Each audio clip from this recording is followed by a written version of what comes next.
Hello बच्चों, कैसे हो आप सब। आज हम स्टार्ट करेंगे chapter number 8 carbon and its compound का पार्ट 5। अगर अभी तक आपने पार्ट 4 विजिट नहीं किया है तो इस कार्ड पर क्लिक करके पार्ट 4 विजिट कर सकते हैं। पार्ट 4 तक अपन ने आईयूपीसी नोमेनक्लेचर सीख लिया। अब पार्ट 5 में अपन स्टार्ट करते हैं ट्राइबल नेम सिस्टम से। आपकी बुक में tribal name system IUPAC name system से पहले दे रखा है, लेकिन मेरे बाद में कराने का मोटिव ये है कि कभी कभी एग्जाम में ट्राइबल नेम सिस्टम से देकर आईयूपीसी नेम भी पूछ लेते हैं, तो अपन अब दोनों कर सकते हैं। ठीक है, तो देखो ट्राइबल नेम सिस्टम क्या होता है। पहले क्या किया जाता था, ऑर्गेनिक कंपाउंड को नाम इस तरीके से देते थे कि जो जहां से ओरिजिन हुआ है उसके बेसिस पे उसका नाम दे देते, या फिर जिस सोर्स से निकालते थे या जिस चीज में भी वो प्रेजेंट होता था कंपाउंड उसके बेसिस पे उसका नाम देते थे। जैसे कि CH4 को बोलते थे मार्स गैस। क्यों बोलते थे? क्योंकि ये मार्सी प्लेस जो दलदल वगैरह होती है वहां से जो स्मेल वगैरह आती है वो इस गैस के प्रोड्यूस होने की वजह से आती है, इसलिए इसको मार्स गैस बोल दिया। और CH4 का आईयूपीसी नेम क्या है? मीथेन। अपन सब जानते हैं एक कार्बन है तो मैथ लगेगा, और क्योंकि एल्केन है तो ANE लगेगा। ठीक है। सेकंड है CH3OH, इसको बोलते हैं वुड स्प्रिट। क्या बोलते हैं? Would spirit. क्यों? क्योंकि वुड के डिस्टिलेशन, ड्राई डिस्टिलेशन से ये बनाते हैं। डिस्टिलेशन आपने देखा होगा, गर्म वगैरह करते हैं। ठीक है, तो उससे ये अपन क्या करते हैं कि वुड स्प्रिट बनाते हैं, और इसका आईयूपीसी नेम क्या होगा? मीथेनॉल। क्या होगा? मीथेनॉल। अब ये कहां से आया, ध्यान से सुनना। एक कार्बन है तो मैथ लगेगा, क्योंकि इसका स्ट्रक्चर कुछ ऐसा होता है CH3 और फिर डैश OH, तो डबल बॉन्ड तो है नहीं कार्बन कार्बन के बीच, इसलिए AN लगाएंगे तो क्या हो गया? मीथेन। और OH याद करो, जब मैंने शुरू में आईयूपीसी नेम स्टार्ट किए थे तो आपको एक सेकेंडरी प्रीफिक्स के 2-3 के लिखवाए थे, और मैंने वहां लिखाया था OH का सेकेंडरी प्रीफिक्स क्या होता है? ऑल। तो पूरा नाम क्या हो जाएगा? मीथेनॉल। ठीक है। नेक्स्ट है एसिटिक एसिड। CH3COH को एसिटिक एसिड कहते हैं क्योंकि ये विनेगर से ऑब्टेन करते हैं। विनेगर सिरका कहते हैं आम भाषा में, अचार वगैरह में यूज करते हैं। ठीक है। विनेगर को एसिटम कहते हैं, तो एसिटम से जो ऑब्टेन करते हैं एसिड, या एसिटम में जो एसिड होता है उसे क्या कहेंगे? Acetic acid. इसका आईयूपीसी नाम क्या होगा? देखो इसमें कितने कार्बन है? 1 और 2 कार्बन। 2 कार्बन होंगे तो क्या नाम लगेगा? एथ। ठीक है, और सिंगल बॉन्ड की वजह से इथेन। फिर COH का सेकेंडरी प्रीफिक्स मैंने वहां पे लिखवाया था ओइक एसिड, तो पूरा क्या हो जाएगा? Ethanoic acid. ठीक है। अगला है HCOOH, इसको कहते हैं formic acid tribal name system में। क्यों कहते हैं? क्योंकि जो चींटियां वगैरह काटती है उसमें अपन को जलन वगैरह होती है, वो किसकी वजह से होती है? इसी एसिड की वजह से होती है। अपन ने एसिड बेस वाले चैप्टर में भी किया था। और एंड्स को कहते हैं फॉर्मिका, तो फॉर्मिका से ऑब्टेन करते हैं इसलिए फॉर्मिक एसिड। और इसका आईयूपीसी नाम क्या होगा? देखो ये दोनों सेम ही कंपाउंड है, इसमें भी COH है इसमें भी COH है, तो इन दोनों के नाम के पीछे ओइक एसिड लगेगा। इसमें 2 कार्बन थे तो इथेनोइक एसिड। इसमें 1 कार्बन है तो 1 कार्बन होने की वजह से इसका नाम क्या होगा? Methanoic acid. क्या होगा? Methanoic acid. क्या कहेंगे इसे? Methanoic acid. ठीक है। नेक्स्ट अपने ये वाला कंपाउंड, इसको कहते हैं लैक्टिक एसिड। लैक्टिक एसिड आप सब जानते होंगे कर्ड में होता है, तो कर्ड में जो एसिड होता है उसे लैक्टिक एसिड कहते हैं। इसको मिल्क से ऑब्टेन करते हैं, मिल्क में फर्मेंटेशन करवा कर लैक्टिक एसिड, मतलब ऐसे ओपन बनाते हैं, क्या कहते हैं? कर्ड। तो लैक्टम से ऑब्टेन करते हैं इसलिए लैक्टिक एसिड। इसका फॉर्मूला ये होता है, इंपोर्टेंट है, एग्जाम में आ सकता है फॉर्मूला लैक्टिक एसिड का। अब देखो इन सब के आपकी बुक में आईयूपीसी नाम नहीं दे रखे हैं इनके, तो फिर भी अलग अलग चैप्टर में इसका नाम जो है वो थोड़ा सा कॉम्प्लिकेटेड है, फिर भी मैं समझाने की कोशिश करता हूं। देखो इसमें जो है आपको पहले लॉन्गेस्ट चेन चूज करेंगे, तो ये लॉन्गेस्ट चेन हो जाएगी 1 2 3 कार्बन की, इसलिए इसमें क्या आएगा? प्रोपेन। ठीक है, सारे सिंगल है तो प्रोपेन तक तो समझ में आ गया। COOH लगा हुआ है इसलिए इसे ओइक एसिड लिख देंगे, तो क्या हो जाएगा? Propanoic acid. कोई प्रॉब्लम नहीं। अब फर्स्ट सेकंड कार्बन पे OH लगा हुआ है, तो OH तो खुद भी एक फंक्शनल ग्रुप होता है और उसका ऑल लगना चाहिए, लेकिन एक कंपाउंड में 2 फंक्शनल ग्रुप नहीं होते, ये आपको हायर क्लासेज में सिखाया जाएगा। तो OH का या ऑल नहीं लगकर OH का सफिक्स नहीं लगकर प्रीफिक्स लगेगा, जिसे कहेंगे हाइड्रोक्सी। तो दूसरे पे OH लगा हुआ है इसलिए 2 हाइड्रोक्सी, और 3 कार्बन है तो प्रोप, डबल सिंगल बॉन्ड है तो N, और COH की वजह से ओइक एसिड। ऐसे नाम आप हायर क्लासेज में और भी सीखेंगे, आप एक नाम अच्छे से देख सकते हैं यहाँ पर। ठीक है, कोई लोड लेने की बात नहीं है, ऐसे नाम आपके एग्जाम में नहीं आएंगे। आगे चलते हैं।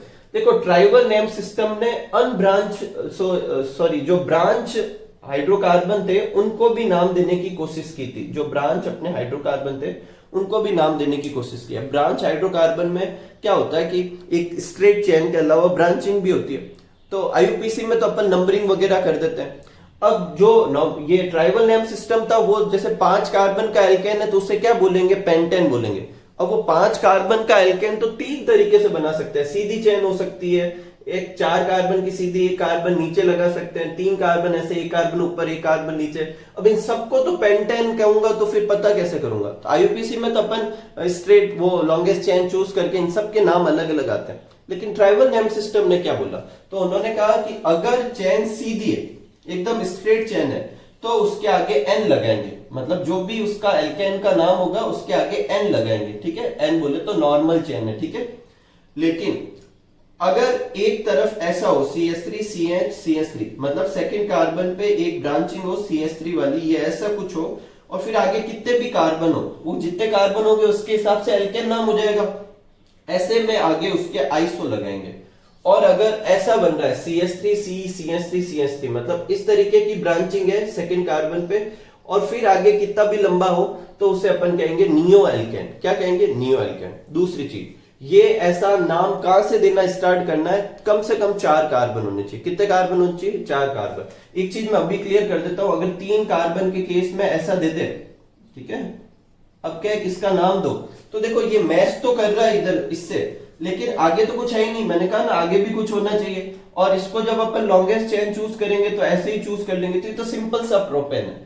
तो 4 कार्बन होने पर ये ऐसा नोमेनक्लेचर स्टार्ट करना। एक एग्जांपल से समझते हैं। देखो, पेंटेन का फॉर्मूला क्या होता है, C5, और एल्केन है तो हाइड्रोजन क्या होंगे, कार्बन के जस्ट डबल से 2 ज्यादा, तो क्या होंगे, C5H12 हो गए, कोई प्रॉब्लम नहीं।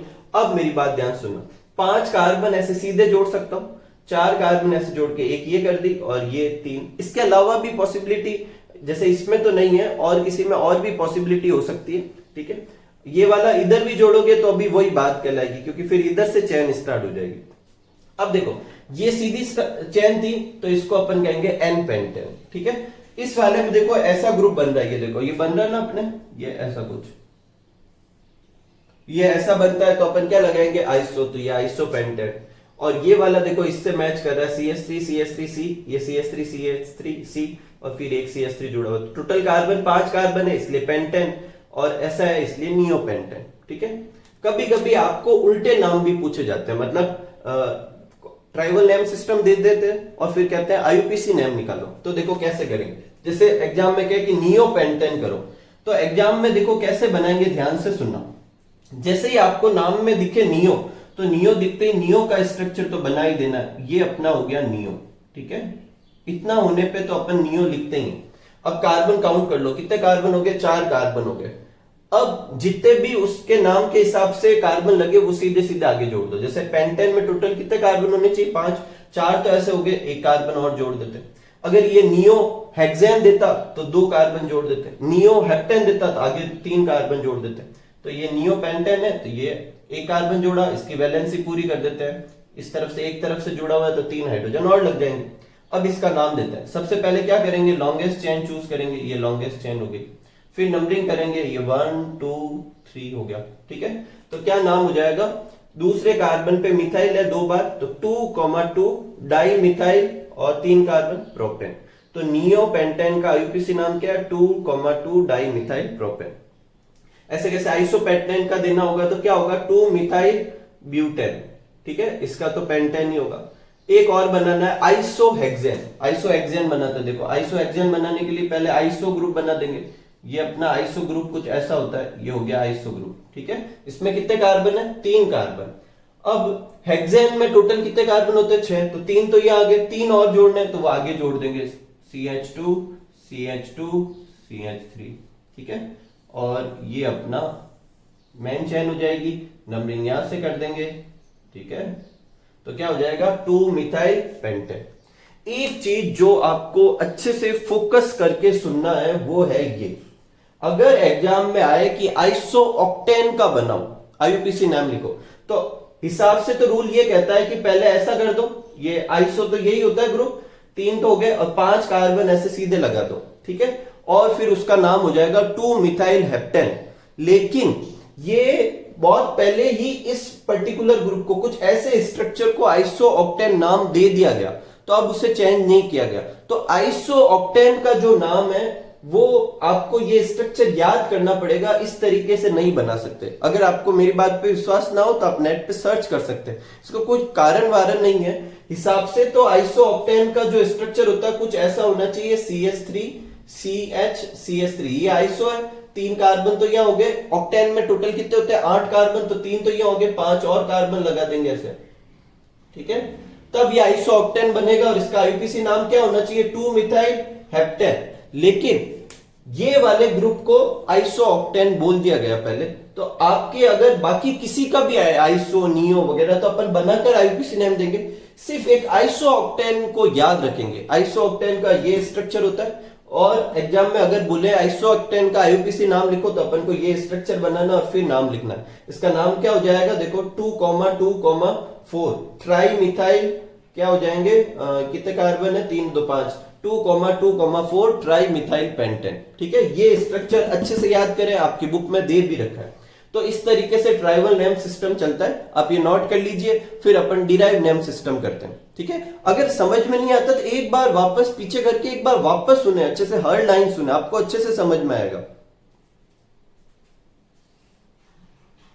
Derived system. In this system of nomenclature, the compound are named as derivative of simpler compound. एक कैटेगरी में से एक सिंपल कंपाउंड चूज कर लेंगे, उसका कुछ नाम दे देंगे, और बाकी सारे नाम को उसके डेरिवेटिव के फॉर्म में, मतलब उस कंपाउंड को तो अपन मेन चेन मान के नाम दे देंगे, बाकी जो साइड में रहे उनके सब्स्टिट्यूट के हिसाब से नाम लिखते रहेंगे, ठीक है। ये इतना कोई फेमस नाम नहीं है, बस आपके जो बुक में 2-4 नाम है उनको अच्छे से कर लो। हो सकता है क्वेश्चन आ जाए, पर कुछ खास इंपोर्टेंट भी नहीं है, ठीक है। तो आप एक बार अच्छे से समझ लीजिए। इसको मैंने पहले डिराइव सिस्टम को एक अच्छे तरीके से समझाया भी था, कि जैसे एक लड़के का नाम दे देते हैं राम, तो उसकी पूरी फैमिली के नाम याद ना करने की जगह ऐसे कहते राम के पापा, राम की मम्मी, राम के भाई, ऐसे, ठीक है। कुछ ऐसे दिए जाते हैं। जैसे एल्केन है, अब एल्केन के केस में एक कार्बन वाले CH4 को अपन ने मान लिया मिथेन। अब यह CH4 से नहीं है, एक कार्बन को अपन लिखेंगे मिथेन, और बाकी सारे उसके सब्स्टिट्यूट के फॉर्म में। जैसे इसका नाम लिखना है तो बीच में जो सेंट्रल कार्बन, इस एक कार्बन को अपन ने मान लिया, ठीक है, इस पे बॉक्स बना दिया। अब ये सब इससे जुड़े हुए, तो इस एक कार्बन को तो क्या लिखेंगे, मिथेन। इन सब के नाम अपन जानते हैं। सब्स्टिट्यूट में CH3 को क्या कहते हैं, मिथाइल, ये भी मिथाइल, ये भी मिथाइल, तो ट्राई मिथाइल मिथाइल। जैसे सपोज करो अगर मुझे इसका नाम लिखना होता CH3 का, तो क्या करता है, इस पे तो बॉक्स बना देता, ये तो हो गया मिथेन, मिथाइल मिथेन नाम हो जाता, ठीक है। इस तरीके से नाम दिए जाते हैं। एल्कोहल CH3OH, इसको कहेंगे कार्बिनॉल, मतलब एक कार्बन और एक OH को कहना है कार्बिनॉल, बाकी सब उसके सब्स्टिट्यूट के हिसाब से। जैसे इसका नाम लिखना है तो इसमें अपन ने एक कार्बन और OH से जुड़े हुए कार्बन पे बॉक्स बना दिया, इसको तो अपन कहेंगे कार्बिनॉल। पीछे क्या छूट गया, CH3 को क्या रीड करते हैं, मिथाइल, तो मिथाइल कार्बिनॉल। जैसे इसका नाम लिखना है तो OH से जुड़े हुए कार्बन पे बॉक्स बना दिया, उसको लिख दिया कार्बिनॉल। बाकी सबके नाम लिख देंगे, मिथाइल, इथाइल, आइसोप्रोपाइल, कार्बिनॉल, ठीक है। ये मिथाइल है, ये इथाइल है, और ये आइसोप्रोपाइल। जैसे कार्बोक्सिलिक एसिड में 2 कार्बन वाले को सिंपल माना गया, अब एक कार्बन वाले को क्यों नहीं माना गया, तो इनके कुछ खास रूल सिस्टम नहीं थे, यही वजह आईयूपीएसी सबसे बेस्ट है, ठीक है। कार्बोक्सिलिक एसिड में CH3COH, ये अपने क्या है, एसिटिक एसिड। अब ध्यान से सुनना, ये CH3C, मतलब इसमें कितने COH से जुड़ा हुआ एक कार्बन, COH से जुड़ा हुआ एक कार्बन, इसको अपन ने क्या मान लिया, एसिटिक एसिड। क्या मान लिया, एसिटिक एसिड। अब पीछे ये ग्रुप जुड़ा हुआ है, ये कैसा है, आइसोप्रोपाइल ग्रुप है। देखो मैंने पहले भी प्रोपाइल और आइसोप्रोपाइल में फर्क बताए थे, कार्बन कार्बन कार्बन, 3 कार्बन इधर से जुड़े हुए हैं तो ये प्रोपाइल होगा, लेकिन अगर बीच वाले कार्बन से जुड़ा हुआ है तो वो क्या होगा, आइसोप्रोपाइल। देखो ये बीच वाले कार्बन से जुड़ा हुआ है तो इसको कहेंगे आइसोप्रोपाइल, और इसको क्या कहेंगे, एसिटिक एसिड, तो आइसोप्रोपाइल एसिटिक एसिड। इस तरीके से डिराइव सिस्टम होता है, ठीक है। तो अपन ने नोमेनक्लेचर में आईयूपीएसी भी किया, कौन सा अपन ने, ट्राइबल नेम सिस्टम, जिसको कॉमन नेम सिस्टम भी कहते हैं, और डिराइव नेम सिस्टम, तीनों कर लिए, ठीक है। उम्मीद करूंगा आप उसकी अच्छे से प्रैक्टिस करेंगे और अच्छे से इसको समझेंगे। अगला टॉपिक लेते हैं अपन, जो है एलोट्रॉप। देखो एलोट्रॉप बहुत ही इंपॉर्टेंट टॉपिक है, और इसमें 3 चीजें करनी है आपको, डायमंड, ग्रेफाइट और फुलरिन, जो आपने 8th में भी किए होंगे। तो सबसे पहले देखते हैं एलोट्रॉप क्या होते हैं। तो किसी एक एलिमेंट के एक से ज्यादा फॉर्म जिनकी केमिकल प्रॉपर्टी तो सेम हो लेकिन फिजिकल प्रॉपर्टी बोले तो वो नेचर में किस फॉर्म में अपीयरेंस है और उनकी अदर प्रॉपर्टीज वगैरह शेप, उनका मतलब स्ट्रक्चर, कंडक्टिविटी वगैरह ये सब अलग हो, उसे अपन क्या कहेंगे, एलोट्रॉप। तो टू और more than two form of one element, एक एलिमेंट की बात कर रहा हूं मैं, ठीक है। एलिमेंट बोले तो ऐसे कार्बन, सल्फर, फास्फोरस, सोडियम, ऐसे एलिमेंट, कंपाउंड नहीं कह रहा, ठीक है। टू और more than two form of an element which have same chemical property but different physical property is known as allotrope of that element. और किसी भी एक एलिमेंट का इस तरीके से एक से ज्यादा फॉर्म में एग्जिस्ट करना क्या कहलाएगा, एलोट्रॉपी और एलोट्रोपिज्म। आपको 12th तक 3 चीजों के एलोट्रॉप पढ़ने को मिलते हैं, कार्बन, सल्फर और फास्फोरस। अपने इस चैप्टर में कार्बन के एलोट्रॉप है, सल्फर और फास्फोरस के भी एलोट्रॉप होते हैं। फास्फोरस के रेड फास्फोरस, व्हाइट फास्फोरस और ब्लैक फास्फोरस होते हैं। सल्फर के भी बहुत सारे अल्फा वगैरह तुम्हारे 12th की बुक में दे रखे होते हैं, तो बहुत सारे रोम्बिक सल्फर वगैरह, ठीक है। तो बहुत सारे इस सल्फर के भी एलोट्रॉप होते हैं। अपन इस चैप्टर में किसके एलोट्रॉप डिस्कस करेंगे, कार्बन के। तो देखो कार्बन के जितने भी एलोट्रॉप है उसको 2 कैटेगरी में डिवाइड कर सकते हैं। क्या उस एलोट्रॉप में कार्बन कार्बन का अरेंजमेंट फिक्स्ड है और उनके बीच का बॉन्ड एंगल फिक्स है और इस वजह से उसकी एक कुछ सर्टेन ज्योमेट्री बनेगी। अगर ऐसा है तो उसको क्रिस्टलाइन एलोट्रॉप कहेंगे, और ऐसा नहीं है, उसकी ज्योमेट्री कोई फिक्स नहीं है, उनमें कार्बन कार्बन का अरेंजमेंट भी कोई फिक्स नहीं है, किसी बॉन्ड एंगल वेंगल कुछ इंफॉर्मेशन नहीं है, तो वो नॉन क्रिस्टलाइन एलोट्रॉप कहलाएंगे। तो allotrope in which carbon atoms are arrange in definite geometry with definite bond angle is known as crystalline allotrope. इसमें 3 आते हैं, डायमंड, ग्रेफाइट और फुलरिन। और allotrope in which carbon atoms are not arrange in definite geometry, उसमें क्या आते हैं, coal, coke, wood charcoal, animal charcoal, lamp black, gas carbon, ये सब आते हैं, ठीक है। अपन को इस चैप्टर में क्रिस्टलाइन एलोट्रॉप करना है। एक बार ये देख लेते हैं ये क्या है। कोल आप सब जानते हैं, कोल क्या होता है, जो फॉसिल्स होते हैं वो मिलियंस ऑफ ईयर अर्थ के जो होते हैं सरफेस के नीचे दबकर वो किस में कन्वर्ट होते हैं, कोल में। कोक क्या होता है, कार्बन पाउडर को क्या कहते हैं, कोक कहते हैं अपन। वुड चारकोल और animal charcoal, animal charcoal basically बनाए जाते हैं, ये इतने लंबे टाइम पीरियड से मतलब कोल फॉसिल फ्यूल से जैसे कन्वर्ट होता है, फॉसिल से कन्वर्ट होता है वैसे नहीं है। इनको अपन बना सकते हैं कंबसन करवा कर, वो भी ऐसे धीरे स्लो कंबसन करवा के। तो अगर वुड से बनाते हैं तो वुड चारकोल, लकड़ी के कोयले आपने सुने हो। और एनिमल में जो बॉन्स वगैरह होती है एनिमल्स की, उनको कैल्सिफाइड करके चारकोल बनाए जाते हैं, तो उनको क्या कहेंगे, एनिमल चारकोल, ठीक है। लैम्प ब्लैंक क्या होता है, जब अपन किसी भी चीज को जलाते हैं, जैसे मान लो अपन किसी भी चीज को अपन जैसे कैंडल लें और कैंडल लेकर उसके ऊपर कोई कंटेनर वगैरह रख दे मेटल का, और कैंडल का जो है फ्लेम जो है वो उसे लगने दे नीचे की तरफ, तो धीरे धीरे नीचे की तरफ से वो काला काला हो जाता है। उसको अपन ब्लैक को हटाए तो पाउडर के फॉर्म में कुछ निकलेगा, वो क्या कहलाएगा, लैम्प ब्लैंक। और गैस कार्बन, पेट्रोलियम वगैरह जब निकाले जाते हैं तो कार्बन गैसियस फॉर्म में भी निकलता है, वो गैस कार्बन। अपन को इस चैप्टर में ये नहीं पढ़ने, अपन को क्या करना है, डायमंड, ग्रेफाइट और फुलरिन। एक बार आप ये नोट कर लीजिए, फिर अपन 1 by 1 डायमंड, ग्रेफाइट और फुलरिन करते हैं। नेक्स्ट लेते हैं डायमंड और ग्रेफाइट। सबसे पहले ये दोनों के स्ट्रक्चर बनाने अच्छे से। तो देखो डायमंड के स्ट्रक्चर बनाते समय ध्यान से सुनना, आपको पहले एक लाइन, फिर उसके ऊपर हेक्सागन, फिर हेक्सागन और हेक्सागन बना लेना। फिर इस लाइन के जस्ट पास में एक लाइन खींचनी, एक डॉट बनाना, उसके जस्ट पास में लेके इस वाले डॉट से थोड़ा सा ऊपर वापस हेक्सागन बना देना। और फिर इस वाले डॉट से भी एक लाइन ऐसे लेकर, एक लाइन ऐसे करके, चाहो तो हेक्सागन, नहीं तो ये इतना बना देना। वैसे ये सब ये आगे डॉट और जुड़ते हैं, लेकिन फिर बहुत कॉम्प्लिकेटेड हो जाएगा, अपना इतना सिंपल सा बना देना है, ठीक है। ये इतने में आपको फुल मार्क्स मिलेंगे, आप इस चीज की टेंशन ना लें, ठीक है। ग्रेफाइट के स्ट्रक्चर में क्या करना है, अपन को ये हेक्सागन लेटा के बनाने, और फिर देखो ये जो लेयर है उसके बाद थोड़ा गैप देके दूसरा ऐसा कैसा एक और, फिर ऐसा कैसे, और ये डॉट डॉट करके मिलाना है। मिलाने के लिए आप एक चीज करना, देखो जैसे यहां से डॉट खींच के ये जो लाइन है और ये जो लाइन है, इन दोनों की वो लेंथ में फर्क है, ये थोड़ी शॉर्ट बनाई है, ये थोड़ी लॉन्ग बनाई है, इसी वजह से ये ऐसे बन पाएगा, ठीक है। और ये अपने दोनों के स्ट्रक्चर है। अब दोनों को 1 by 1 कंपेयर करते देखो। डायमंड जो है वो प्योरेस्ट फॉर्म है, इसमें कार्बन कार्बन की बॉन्ड लेंथ जो होती है 1.54 एंगस्ट्रॉम होती है। स्ट्रक्चर इसका कैसा होता है, टेट्राहेड्रल। और डायमंड जो है वो इंसुलेटर है। इसका अलग से क्वेश्चन भी आ सकता है, why diamond is insulator.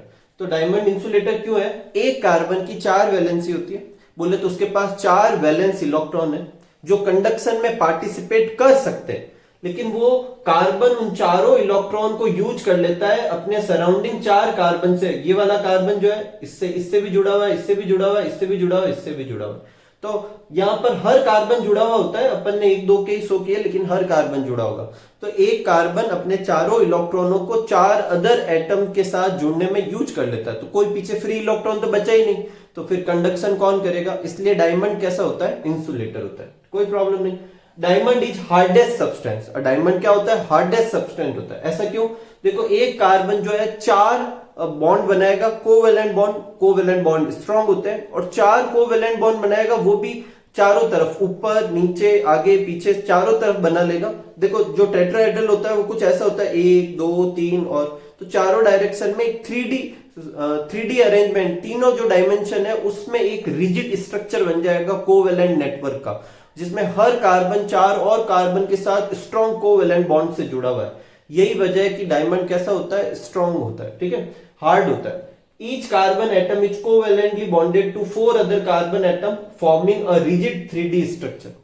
Next है डायमंड ट्रांसपेरेंट होता है। तो देखो डायमंड नेचुरली कैसे बनता है? जैसे कोल बनते हैं, जो फॉसिल्स वगैरह थे उनके कंप्रेस होने से कोल बनता है, उसी कोल की जो लेयर होती है हाई, वो अपने रॉक वगैरह चट्टान वगैरह के प्रेशर की वजह से कंप्रेस होकर ऐसा पिरामिडल स्ट्रक्चर में कन्वर्ट हो जाती है। जब ऐसा स्ट्रक्चर बनता है और इस पे लाइट गिरती है तो वो लाइट को एब्जॉर्ब नहीं करता, लाइट उसमें से पास होती है। अगर किसी चीज में से लाइट पास होती है तो वो ट्रांसपेरेंट होगा, अगर कोई चीज लाइट एब्जॉर्ब करेगी तो फिर वो ट्रांसपेरेंट नहीं होगा, ठीक है, ओपेक हो जाएगा। तो डायमंड, और हाँ अपन है ना आर्टिफिशियल डायमंड भी बनाए जा सकते हैं, और आर्टिफिशियल डायमंड बनाने के लिए क्या करते हैं? जो प्योर फॉर्म ऑफ कार्बन होती है उसे हाई टेम्परेचर और हाई प्रेशर पे कंप्रेस किया जाता है, जिससे डायमंड बनता है आर्टिफिशियल। तो diamond is form by extremely high temperature and pressure on coal, जो कि नेचुरल डायमंड होता है, या फिर on pure carbon. Artificial diamond बनाने के लिए ऐसा कर सकते हैं। Due to this high pressure and temperature it acquire tetrahedral structure, इसकी वजह से उसका स्ट्रक्चर कैसा हो जाता है? टेट्राहेड्रल। और in this form it does not absorb light and light pass through this, और लाइट क्या होती है? उससे पास हो जाती है, और यही वजह है कि वो ट्रांसपेरेंट होता है। एक स्पेसिफिक डेंसिटी की वैल्यू याद रखनी है, इसकी कितनी है? 3.51, ठीक है। अब मैं ग्रेफाइट करवाता हूं। तो देखो ग्रेफाइट में पहला तो ग्रेफाइट का नाम ग्रेफाइट क्यों है? ये एक वर्ड से मिलकर बना है, ग्रेफो, और ग्रेफो का मतलब होता है राइटिंग, बोले तो लिखने के लिए यूज करता है graphite. Graphite use in our pencil for writing purpose. Shiny होता है, ये भी साइनी था, लेकिन ये ओपेक होता है। ये कैसा था? ट्रांसपेरेंट था। ग्रेस कलर का होता है, ब्लैक कलर का। आपने देखा होगा ग्रेफाइट, पेंसिल की लीड वगैरह जो होती है वो ग्रेफाइट की बनी होती है। कार्बन कार्बन बॉन्ड लेंथ यहां पर कितनी होती है? 1.4 एंगस्ट्रम। यहां कितनी होती है? 1.54 एंगस्ट्रम। एक और चीज समझा देता हूं, एंगस्ट्रम का मतलब होता है 10⁻⁻10 मीटर। अगर इसको अपन पिकोमीटर में डिनोट करना चाहे तो फिर ये पॉइंट आगे खिसक जाएगा, क्योंकि एक पिकोमीटर कितना होता है? 10⁻⁻12 मीटर होता है, ठीक है। तो दोनों में से आप अगर 154 लिख रहे हैं तो पिकोमीटर लिखे, 1.54 लिख रहे हैं तो एंगस्ट्रम लिखे, ये ध्यान रखें। स्ट्रक्चर इसका कैसा था? टेट्राहेड्रल था। इसका कैसा है? हेक्सागोनल लेयर्ड स्ट्रक्चर, ठीक है। ये डायमंड कैसा है? इंसुलेटर। ग्रेफाइट कैसा होता है? कंडक्टर। सेम कारण इसमें भी कार्बन होते हैं, कार्बन की 4 वैलेंसी है, तो ग्रेफाइट जो है वो सिर्फ 3 कार्बन से जुड़ा होता है। इसका मतलब 4 वैलेंस इलेक्ट्रॉन में से 3 वैलेंस इलेक्ट्रॉन तो उसने बॉन्ड बनाने में यूज किए, तो 1 इलेक्ट्रॉन तो बच गया। उस 1 इलेक्ट्रॉन की वजह से ग्रेफाइट कैसा होगा? कंडक्शन शो कर सकता है और कंडक्टर होगा। Next, graphite is soft. Soft क्यों होता है? लेयर्ड स्ट्रक्चर, और ये बॉन्ड कंपैरेटिवली वीक होता है। अब लेयर्ड स्ट्रक्चर की वजह से जब प्रेशर लगता है तो एक लेयर दूसरे लेयर के ऊपर क्या होती है? स्लिप हो जाती है। इस वजह से ये सॉफ्ट तो होता ही है, साथ ही साथ में ड्राई लुब्रिकेंट के फॉर्म में यूज होता है। लुब्रिकेंट क्या होता है? ऐसी चीजों को कहते हैं जो फ्रिक्शन को कम करते हैं, लेकिन जनरली लुब्रिकेंट के फॉर्म में क्या लिक्विड वगैरह यूज करते हैं, लेकिन ग्रेफाइट भी यूज किया जा सकता है और ये लिक्विड नहीं है तो सरफेस को गीला नहीं करेगा, इसको ड्राई लुब्रिकेंट कहेंगे। तो अगर एग्जाम में पूछे कि ग्रेफाइट को ड्राई लुब्रिकेंट के फॉर्म में क्यों यूज करते हैं तो अभी यही कारण लिखना है। ग्रेफाइट सॉफ्ट क्यों है यही कारण लिखना है, या किस सब्सटेंस को ड्राई लुब्रिकेंट के फॉर्म में यूज करते हैं तो graphite. Specific density 2.25। Specific density बोले तो रिलेटिव डेंसिटी, बोले तो किसी सब्सटेंस की डेंसिटी किसी और मतलब स्टैंडर्ड सब्सटेंस की डेंसिटी के कंपेयर में कितनी है उसे कहते हैं स्पेसिफिक डेंसिटी। जैसे आपने पिछले साल रिलेटिव डेंसिटी निकाली थी वाटर के कंपेयर में, density of a substance upon density of water, वो भी रिलेटिव डेंसिटी कहलाती। ठीक है, अब आपको एक काम और करना है, इस डायमंड और ग्रेफाइट में अभी मैंने जो पॉइंट बताया इसमें से डिफरेंस लिखना है। एक डिफरेंस तो इनके अपीयरेंस में हो जाएगा, ये ट्रांसपेरेंट है, ये कैसा हो जाएगा ओपेक, और कैसा हो जाएगा ग्रेस कलर का। एक स्ट्रक्चर हो जाएगा, एक बॉन्ड लेंथ का हो जाएगा, एक ये इंसुलेटर है, ये कंडक्टर है, ये हार्ड है, और ये कैसा होता है सॉफ्ट होता है। एक स्पेसिफिक डेंसिटी हो जाएगी और फिर स्ट्रक्चर हो जाएगा। तो आपको डायमंड और ग्रेफाइट में डिफरेंस लिखना है। और डायमंड और ग्रेफाइट की यूजेज क्या है वो आगे की स्लाइड से आप नोट कर लीजिए, या आप नोट कर ले, फिर अपन अगला टॉपिक करते हैं फुलरीन। ठीक है,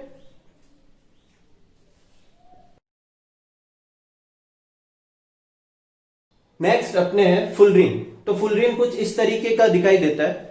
अब फुलरीन को, ये जो एलोट्रॉप है कार्बन का, इसको फुलरीन क्यों कहते हैं, इसके कारण ये है कि इसका जो स्ट्रक्चर जो है वो फुटबॉल के जैसा दिखता है।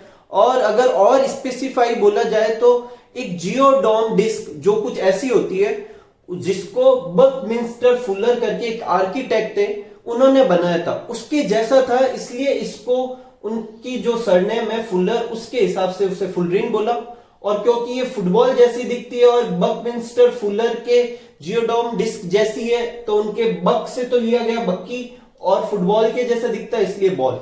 तो बक्की बॉल या फुलरीन दोनों क्यों कहते हैं, क्योंकि इनका स्ट्रक्चर जो है वो किससे सिमिलरिटी शो करता है। देखो अक्सर जब नाम आता है तो अपन को ऐसा लगता है कि ये चीज इस साइंटिस्ट ने डिस्कवर की थी इसलिए इसका नाम ऐसा है। तो यहां पर फुलरीन नाम इसलिए नहीं दिया गया क्योंकि बकमिंस्टर फुलर ने इसका डिस्कवर किया, इसलिए दिया गया है क्योंकि बकमिंस्टर फुलर ने क्या, जो जियोडोम डिस्क डिजाइन किया था उसके जैसा इसका स्ट्रक्चर था। ठीक है, ये क्लियर हो गया। एग्जाम में आपको पूछे कि बक्की बॉल क्यों कहते हैं या फुलरीन क्यों कहते हैं, दोनों ही केस में आपको ये पूरी थ्योरी लिखनी है, कोई प्रॉब्लम नहीं।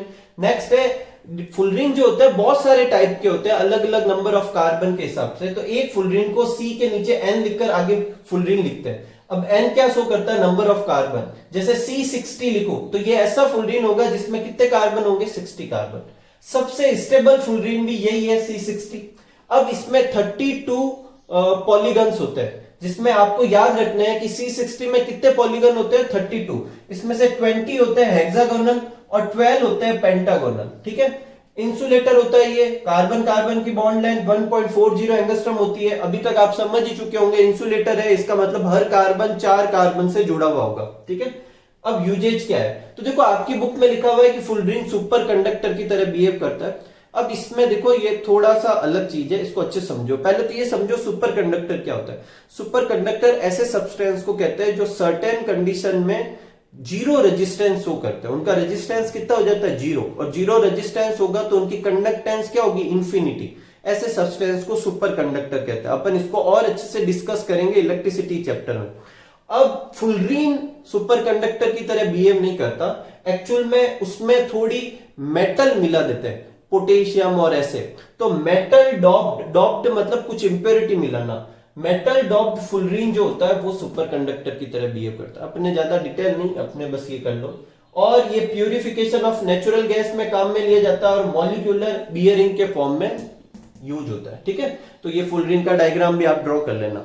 इस तरीके से अपना ये पार्ट भी खत्म करते हैं, जिसमें अपन ने क्या क्या किया, ट्राइबल नेम सिस्टम देखा, अपने डिराइव नेम सिस्टम किया और एलोट्रॉप ऑफ कार्बन किए। अराउंड 2 पार्ट इसके और बनेंगे, फिर ये अपना चैप्टर भी कंप्लीट हो जाएगा।